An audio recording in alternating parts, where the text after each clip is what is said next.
तो जिन बच्चों ने मेरे को टीचर डे विश की है उन सभी लोगों को थैंक यू, शुक्रिया भाई। कल की तुलना में आज पब्लिक बहुत ज़्यादा है एंड मौसम बदल रहा है इसलिए थोड़ा पब्लिक भी डिस्टर्ब हो रही है। या आजकल यात्रा बंद थी इसलिए आजकल आ रही है डोली। कुछ टाइम पहले जो केदारनाथ में हेली क्रैश हुआ था, हेलीकॉप्टर क्रैश हुआ था, वो इसी वजह से हुआ था कि फॉग ज़्यादा आ गई थी। प्राइस क्या है गौरीकुंड से लेकर ऊपर केदारनाथ का? प्राइस देखो सर, प्राइस तो उधर गौरीकुंड से इधर लेने का 50 किलो होगा तो 10,000 जाने का है।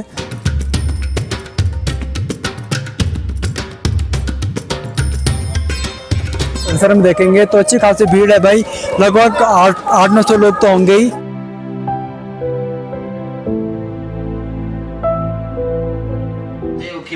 बाबा केदार की 6 महीने की डोली जहाँ रहती है, ये वही डोली है जो मेरी कैंटीन से बाहर में जब मैंने दिखाई थी। जय श्री केदार दोस्तों, मैं अनुराग और मैं हूँ केदारनाथ से। दोस्तों आज है 5 सितंबर और अभी टाइम है शाम की 3 बजे और आज 5 सितंबर है तो शिक्षक दिवस भी है। तो आप सभी लोगों को शिक्षक दिवस की, टीचर डे की हार्दिक शुभकामनाएं, बधाइयाँ। जो टीचर लोग मेरी वीडियो देखते हैं उनको भी बहुत बहुत थैंक यू कि आज मैं सभी लोगों को गाइड कर पा रहा हूँ एंड केदारनाथ की न्यूज़ दे पा रहा हूँ। बाकी किसी ज़माने में मैं भी टीचर हुआ करता था। तो जिन बच्चों ने मेरे को टीचर डे विश की है उन सभी लोगों को थैंक यू, शुक्रिया भाई। बढ़ते रहो बढ़ते रहो बढ़ते रहो। एंड केदारनाथ का वेदर अभी आप देखेंगे तो भाई बहुत अच्छा है। थोड़ी देर पहले बारिश हो रही थी लेकिन अभी मौसम नॉर्मल है और केदारनाथ में लगातार मौसम बदल रहा है भाई। दिन भर में लगभग ये 6वीं-7वीं बार है कि मौसम बदल रहा है और अभी आप सड़क पे देखेंगे तो पब्लिक बहुत ज़्यादा है भाई। कल की तुलना में आज पब्लिक बहुत ज़्यादा है एंड मौसम बदल रहा है इसलिए थोड़ा पब्लिक भी डिस्टर्ब हो रही है। तो आज मैं थोड़ा मंदिर में भी जाऊंगा भाई, आरती वारती भी देखने जाऊंगा, होटल वगैरह भी मैं जाऊंगा और मुझे पता है कि बहुत सारे लोग मिलने वाले हैं।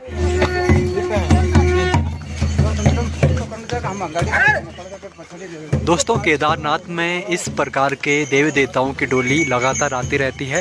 या आजकल यात्रा बंद थी इसलिए आजकल आ रही है डोली, तो आप देखेंगे।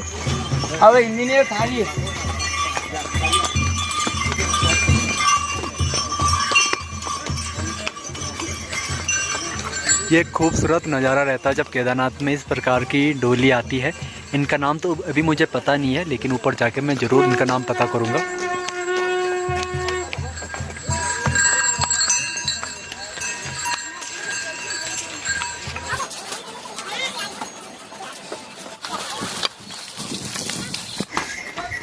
आगे भाई जी, ये भाई जी से मिल ले। तो ये मोमो मेरे लिए नहीं है भाई, क्योंकि मुझे बहुत लोग, मेरे घर वाले बोल रहे थे मोमो ज़्यादा मत खा।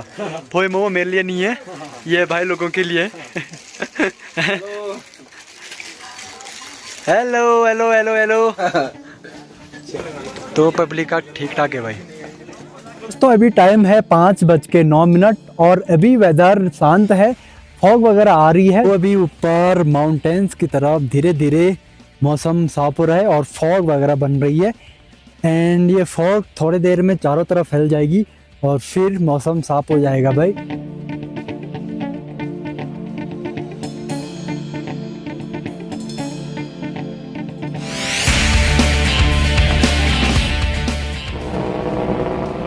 और ये बादलों के अंदर हेलीकॉप्टर ऐसी परिस्थिति में है जो होता है ना, वो एक्सीडेंट होने की ज़्यादा संभावना रहती है। कि कुछ टाइम पहले जो केदारनाथ में हेली क्रैश हुआ था, हेलीकॉप्टर क्रैश हुआ था, वो इसी वजह से हुआ था कि फॉग ज़्यादा आ गई थी एंड हेलीकॉप्टर के तो चालक को कुछ आगे से दिखाई नहीं दिया।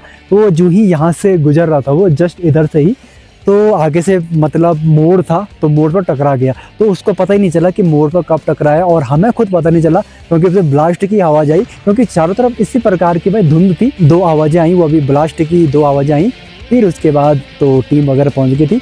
तो उस हेलीकॉप्टर क्रैश में कोई लोग नहीं बचे थे भाई।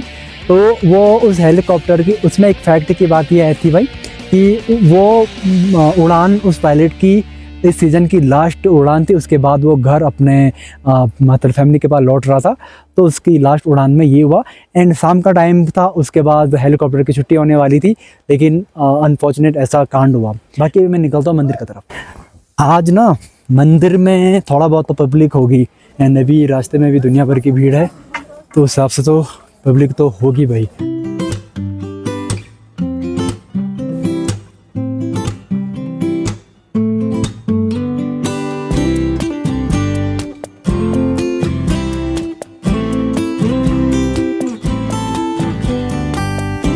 अभी तो केदारनाथ में बहुत अच्छा खासा मौसम है, लेकिन कब तक रहेगा इसका हम कुछ कह नहीं सकते हैं। बाकी पब्लिक भी अगर आप रास्ते में देखें तो अच्छी खासी है भाई, दुकानें ऑलमोस्ट खुल गई हैं और कुछ टाइम बाद और अच्छे से यात्रा चलना शुरू हो जाएगा और दुकानें जो अभी बंद पड़ी हैं वो भी खुल जाएंगे भाई। एंड बहुत लोग पूछ रहे थे कि घोड़े खच्चर कहाँ तक जाते हैं, तो घोड़े खच्चर बड़े आपके घोड़ा पड़ाव तक ही आएंगे, ऊपर नहीं आते हैं। घोड़ा पड़ाव से ऊपर जिनकी बेस कैंप वगैरह में नहीं आते हैं। आजकल सिर्फ वही घोड़े आ रहे हैं जिनके पास सामान या फिर ऊपर केदारनाथ के लिए माल लें, वही घोड़े ऊपर मंदिर तक जाते हैं, बाकी नहीं जाते हैं भाई। मैं हूँ व्यापार संघ के ऊपर और यहाँ पर बहुत सारे कंडी वाले हैं एंड इनका रोजगार चलता है नेपाल से है एंड सभी अभी मेरे ख्याल से 25-26 साल के होंगे, कोई छोटे छोटे भी हैं। तो इनकी नज़र में ये देखा जाए तो यात्रा आजकल जिस प्रकार से रोकी गई है ना, बेचारों की जो उधारी का खाता है वो बहुत ज़्यादा लंबा चल गया है। ठीक है, तो अभी मेरे साथ है भाई, बड़ा दुख भरी कहानी है इनकी। तो इनकी तरफ बात करते हैं कि आखिर डेली लाइफ में ये क्या करते हैं, इनकी कमाई कितनी होती है जो ये मेहनत करते हैं गौरीकुंड से लेकर अपना केदारनाथ तक या फिर बेस कैंप जो अपना मतलब केदारनाथ तक, तो कितनी ये प्राइज लेते हैं एंड क्यों लेते हैं इसका पूरा जानेंगे। तो भाई आपका नाम? मेरा नाम राजू, मैं नेपाल से हूँ। नेपाल से? और मैं केदारनाथ आया हूँ, हो गया जस्ट 2 महीना हो गया। अभी तक कमाई कितनी हुई? अभी तक कमाई कर लिया हूँ थोड़ा बहुत, लेकिन देखो थोड़ा बहुत नहीं, पूरा बता। फिर भी यार अनुमान लगा सकते हो 1.30 के बराबर हो गया। 1.30 के बराबर। हाँ, फिर मैं नेपाल भेज दिया हूँ मम्मी पापा के पास। अरे वाह। अब मैं देखो केदारनाथ आया हूँ, लेकिन पिट्ठू नहीं लग रहा है आजकल, बहुत दिन हो गया। अब बेला ही है, खाता चढ़ा हुआ है, अब क्या करना होटल में। इनकी सबसे बड़ी समस्या पता क्या होती है कि इनका खाता रहता है ना जो चढ़ता रहता है। तो पहले तो ये जानेंगे यार प्राइस कितना है, क्योंकि लोग तो तुम्हें जानते हैं तुम्हारे पिट्ठू के लिए प्राइस क्या रहता है ना। प्राइस क्या है गौरीकुंड से लेकर ऊपर केदारनाथ का? प्राइस देखो सर, प्राइस तो उधर गौरीकुंड से इधर लेने का 50 किलो होगा तो 10,000 जाने का है। हाँ। लेकिन वो 10,000 आने जाने का या सिर्फ आने का? आने जाने का 20,000 है, लेकिन 20,000 देते नहीं है। अब लोग अब देखो बदल गए, मौसम के साथ लोग बदल जाते हैं। अब क्या बोले, अब बोलना चाहता हूँ, अब दिल से बोलना चाहता हूँ। अच्छा, 10,000 लेते हैं ना, तो दिन का खर्चा कितना आता है तुम्हारे खाने? क्या क्या खाते हो पहले ये बताओ। ये देखो हम रास्ते में, हमारा नेपाली अब दाल चावल होता है, दाल चावल खाते हैं रास्ते में बैठ के, कहीं पे रुक जाते हैं और बारी लेके, और फिर जगह जगह में रुकते हैं, खाते हैं, पीते हैं, चलते रहते हैं। लेकिन पिट्ठू के साथ अब देखो दिन ऐसे जाता है, अगर मिलेगा तो अच्छा जाता है, नहीं मिलेगा तो सर देखो। और जब बाढ़ आई ना इधर 31 को 31 तारीख को जो आपदा आई थी इधर, तो उस टाइम तुम कहाँ थे भाई? 35 को जब बाढ़ आई थी उस टाइम तो मैं सर देखो मैं नेपाल में था। नेपाल में था? हाँ, नेपाल में था, नेपालगंज में था मैं। फिलहाल अभी आया हूँ, 5 दिन हो गया मैं इधर आया। अब इधर देखो अब बैठूंगा, अब 20 दिन बैठूंगा, और चलेगा तो ठीक, नहीं चलेगा तो वापस घर जाऊंगा सर। शादी हो रही है आपकी? शादी नहीं, मैं अब कुमारा लड़का हूँ, अब अच्छा। कुमारा हूँ। अरे नेपाल में जल्दी शादी होती ना, इसलिए। तो भाई जो भी मेरी वीडियो देख रहे हैं ना, अगर आप कंडी वगैरह लेते हैं तो कंडी जब भी लो पहले तो आप पैदल आओ। अगर आपके पास में पैदल आना नहीं है तो कंडी लो। तो भाई इनका भी थोड़ा ख्याल रखो, मतलब रास्ते में इनको खाना पीना दो, क्योंकि सच में भाई गौरीकुंड का ट्रैक जो है, केदारनाथ का ट्रैक जो है वो 22 किलोमीटर है एंड 22 किलोमीटर चढ़ना बहुत मुश्किल है। अभी ये भाई बंदे मेरे को मिलके ऐसे वेले बैठे तो मैं सोचा चलो यार बात कर लेते हैं, क्योंकि दुख सबका, हमारे भी दुख सहम है, हमारी भी कैंटीन नहीं चल रही तो इनका भी दुख सहम हम समझ सकते हैं। दोस्तों जो ये कंडी वाले हैं ना, एक्चुअली में ये एक नेपाल से आते हैं और नेपाली ही रहते हैं कंडी वाले ज़्यादातर। और इनकी आजकल जो कमाई है, आजकल बहुत नेपाली नहीं आगे हैं, बच्चे भी हैं और 20 से 25 साल की उम्र वाले ज़्यादातर रहते हैं, बुजुर्ग भी रहते हैं। लेकिन इनका जो प्राइस रहता है वो गौरीकुंड से लेकर अपना केदारनाथ तक 10,000 है एंड ये बदलता रहता है। बदलता इसलिए रहता है कि वेट के हिसाब से ये पैसे लेते हैं। तो अगर आप इनके कंडी में बैठते हैं तो इनमें प्यार से रखें यार। पता नहीं, जतो मस्त वातावरण। तो सत्यापन केंद्र कभी बहुत लंबी लाइनों से भरा रहता था, आज उस जगह पर बहुत कम लोग हैं भाई।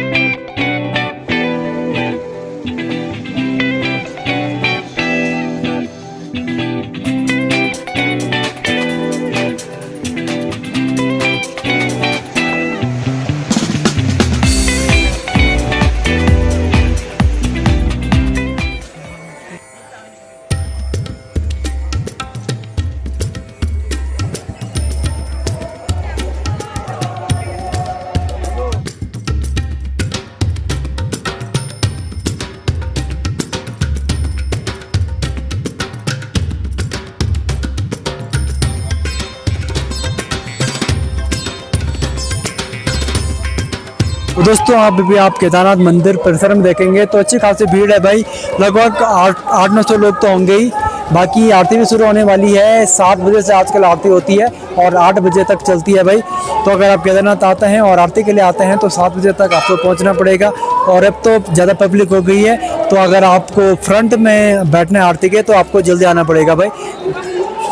ये नज़ारा देखकर बहुत अच्छा लग रहा है, क्योंकि आज से लगभग 10 दिन पहले यहाँ पर बिल्कुल ये प्रांगण, ये परिसर पूरा खाली रहता था। आज यहाँ पर अच्छी खासी भीड़ हो गई भाई। बाकी ऊंची चोटियों पर देखिए अभी तक धूप है और जो कि बहुत प्यारी लग रही है। एंड ये केदारनाथ की खूबसूरती है कि केदारनाथ मंदिर के जस्ट बगल में बहुत ही प्यारी ब्यूटीफुल आपको ये श्रृंखला दिखती है माउंटेन। अगर आप केदारनाथ आरती अंदर गर्भगृह के अंदर भी करना चाहते हैं तो आपको जल्दी गर्भगृह के अंदर जाना पड़ेगा। एंड वहाँ भी आरती होती है, फिर थोड़ा बाहर में होती है।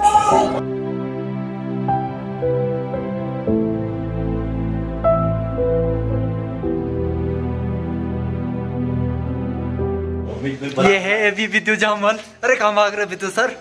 विद्युत सर ऐसा क्या क्या काम कह रहे तूने जो मुंह छुपाना पड़ रहा? और यहाँ पर है मिस्टर हैंडसम मंक, जिसको कि आप सचिन तिवारी से नाम से केदार दोस्तों, अभी हम हैं होटल में अभी हमें बॉब सिंह के होटल में है। अभी वो सर। तो सचिन सर, हाँ जी, आप कहाँ थे इतने दिनों से? हम थे उखीमठ, बाबा केदार की 6 महीने की डोली जहाँ रहती है।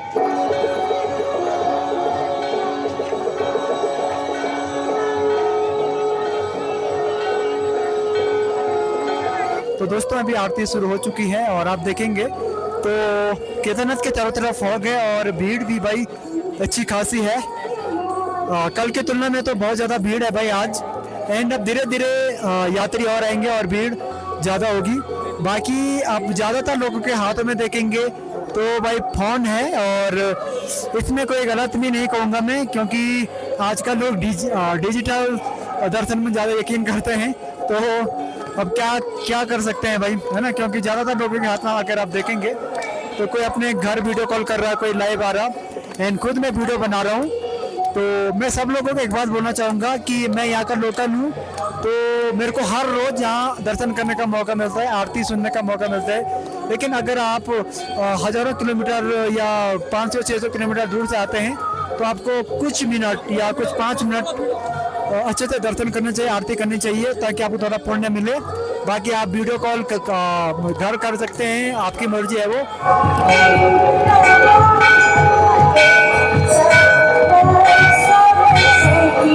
तो दोस्तों अगर आप यहाँ पर ये डोली देखेंगे केदारनाथ के मंदिर के बाहर, तो ये वही डोली है जो मेरी कैंटीन से बाहर में जब मैंने दिखाई थी।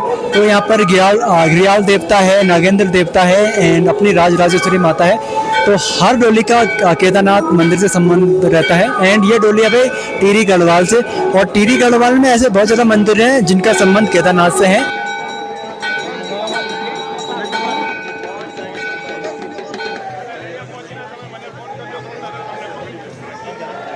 तो अभी टाइम है भाई जाने का, क्योंकि अभी कैंटीन में जाके खाना वाना भी बनाना है और फिर मिलेंगे कल की वीडियो में। तब तक के लिए बस शुभ रात्रि। एंड जरूर केदारनाथ आइए, मौसम को ध्यान में रखकर आइए एंड इंस्टाग्राम पे फॉलो करते आइए, क्योंकि वहाँ पर मैं डालता हूँ मैं डेली ब्लॉग। और मिलता है दूसरे वीडियो में। जय श्री केदार।